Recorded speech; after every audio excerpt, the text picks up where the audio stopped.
cognitive distortions, to put it simply, are errors in thinking.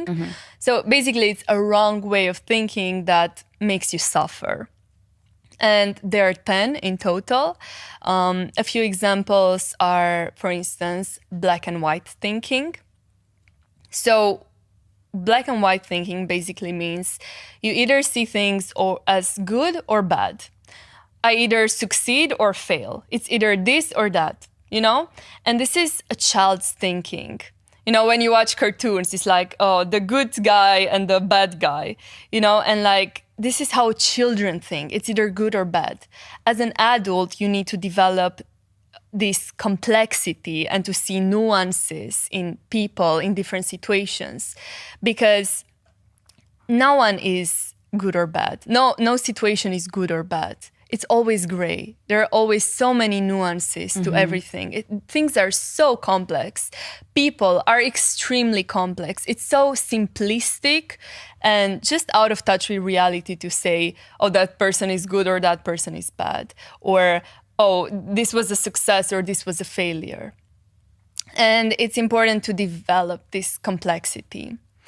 Another cognitive distortion is overgeneralization. So saying things like, oh, all men are pigs, all women are gold diggers, you know, putting these labels on certain categories of people. Again, extremely simplistic, and it's so detrimental to your relationships, because if you come with all these filters, because this is what cognitive distortions are really, they're filters, mental filters, that don't allow you to see reality as it is.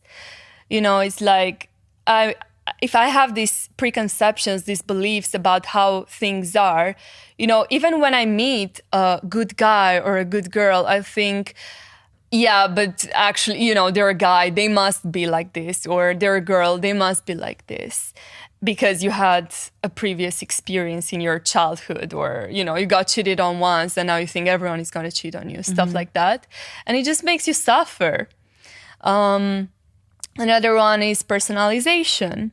So for instance, personalization is quite a little bit of a narcissistic trait. A lot of people have it, so don't worry if you have it. Most of us do.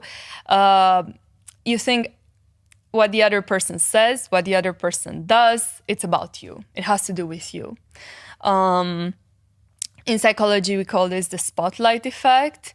Like, you think people are watching you, or, you know, everyone cares about what you're doing, when in reality, no one gives an F about what you're doing. Everyone cares about their own business. And yeah, it's important to realize people don't really care. Another cognitive distortion is catastrophizing. So this is saying things like, oh my God, I'm so stressed out about this exam because if I fail, I'm gonna be kicked out of uni. And if I do this, I'm gonna be homeless and I'm gonna die. And like, you catastrophize. You see the worst possible outcome in every situation. You're just giving yourself unnecessary anxiety.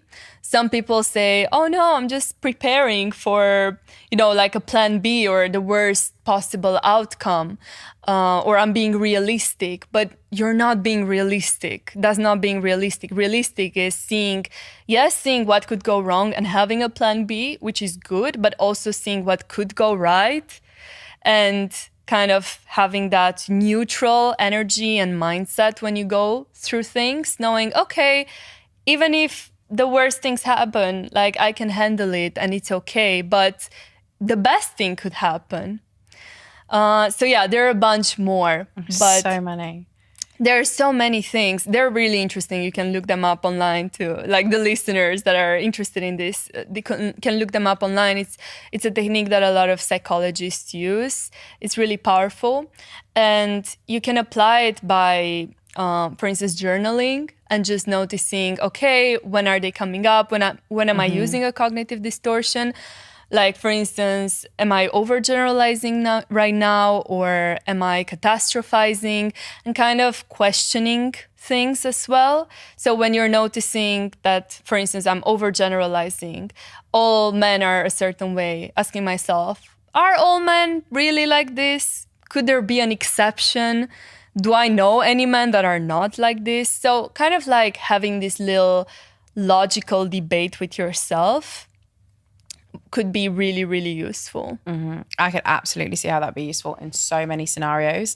And I think obviously you mentioned journaling there. I think that's a really smart way. Not many people do it because obviously it's time consuming to like sit down and write down your thoughts and stuff like that. But like I have definitely, I mean, I have a journal. It's not something I write in every single day. It's more of like sometimes it's a diary, sometimes it's to get my thoughts down, sometimes it's to kind of like feel all these things, but I do it as and when appropriate. And I think it's just nice for everyone to just have a piece of a notebook that is just for that. And it doesn't have to be something you do every day. It's like free therapy. Yeah, literally. Sometimes I go weeks, maybe even months without even writing in it. But like when I do, I feel so much more powerful. And actually what's really nice is to look back through over how I was feeling a year ago or 6 months ago. And even though it's just one snippet and one moment in time, it's like, wow, that's how my brain was thinking at that moment in time. It's so interesting. And it can be so powerful as well.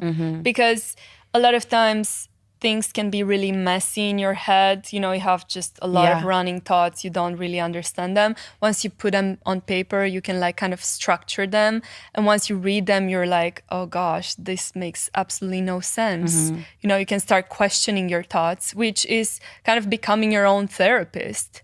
So that's why I always recommend my clients, everyone to journal. It can be really powerful. Absolutely.